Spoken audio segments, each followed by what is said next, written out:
Chapter 58. Adelmo suddenly jolted back to reality, his mind still foggy from the trance he had been in. He was completely unaware of how dire the situation had become and how they had ended up scattered in New Orleans. The vampires had managed to flee from those who refused to accept them for what they were. Adelmo could only hope that they were among the more benevolent vampires in existence. As Adelmo tried to gather his thoughts, he couldn't help but feel a sense of unease. The journey to New Orleans had been chaotic, with their group facing hostility and rejection from humans along the way. It was a constant struggle for vampires like them to find acceptance in a world that often viewed them with fear and suspicion. Adelmo knew that they had to tread carefully in this unfamiliar territory. Despite the challenges they faced, Adelmo couldn't shake off the feeling of optimism that lingered within him.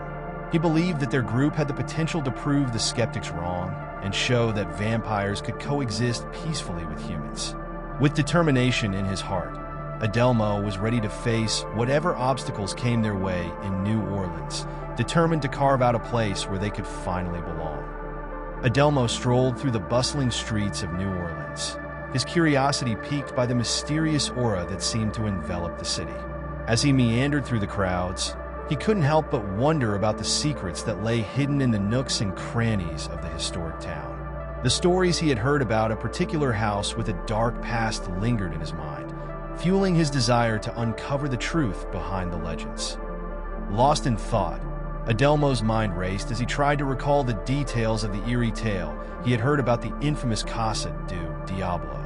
The name alone sent shivers down his spine, conjuring images of a place steeped in darkness and mystery. According to local lore, the house was rumored to be the dwelling of malevolent forces, with whispers of vampires haunting its shadowy corridors.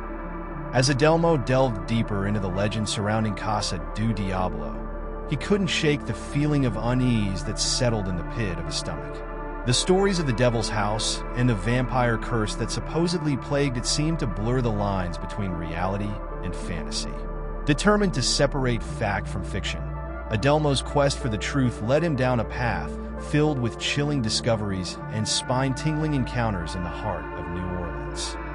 Adelmo meandered through the vibrant streets of New Orleans, his eyes scanning the surroundings in search of a particular building. As he strolled along, a quaint little shop caught his attention. Intrigued, he quickened his pace and approached the storefront. To his delight, he noticed a display of brochures showcasing various places of interest in the city. Among them, one particular brochure stood out, Casa du Diablo. Eager to learn more about this mysterious building, Adelmo eagerly snatched the brochure from the rack and delved into its contents. The pages revealed intriguing details about the history and allure of Casa du Diablo, captivating his imagination. However, what truly piqued his curiosity was the location of the building, which was conveniently mentioned in the brochure. Filled with anticipation, Adelmo set off in the direction of his newfound destination, eager to witness the enigma of Casa du Diablo with his own eyes. After a short while, Adelmo finally arrived at his desired destination, Casa du Diablo. Standing before the imposing structure, he couldn't help but feel a sense of awe and intrigue. As he approached the entrance, his eyes caught sight of a stand adorned with pages of information about the building. Intrigued, he reached out and touched the pages, unaware of the power they held. Suddenly, a strange sensation washed over him, and he found himself falling into a trance-like state. In this altered state of consciousness, Adelmo's mind was flooded with vivid images. He witnessed people being drawn into the building, their bodies being led into what appeared to be a ceremonial room. It became evident that a ritual was about to take place, a transformation of sorts. Adelmo's heart raced as he observed the individuals in the room, taking turns sinking their fangs into the chosen person. The atmosphere was charged with an otherworldly energy, and as the ritual concluded, the person in the center of the room went limp, forever changed. Overwhelmed by the intensity of the vision, Adelmo snapped back to reality, his heart pounding in his chest. The pages before him seemed innocent enough, but he couldn't shake the unsettling images that had just played out in his mind. Determined to uncover the truth behind Casa do Diablo, he resolved to delve deeper into its secrets, knowing that there was much more to this building than met the eye. Adelmo's heart raced as he witnessed the seemingly lifeless body of Lana lying before him. The sight was chilling, and for a moment he couldn't comprehend what he had just witnessed. But just as despair began to settle in, a miracle unfolded before his eyes.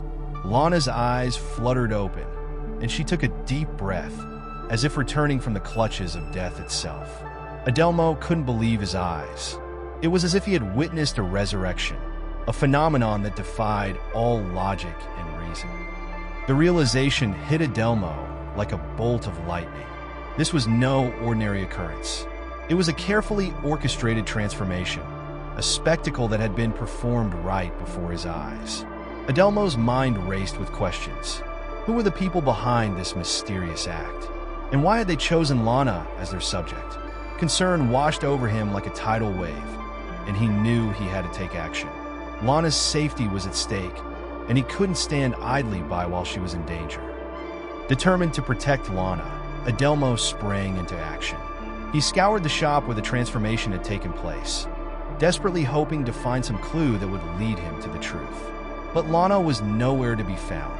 Panic began to set in as Adelmo realized that time was of the essence.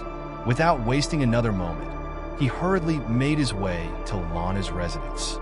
His heart pounded in his chest as he knocked on her door, each rap echoing with urgency.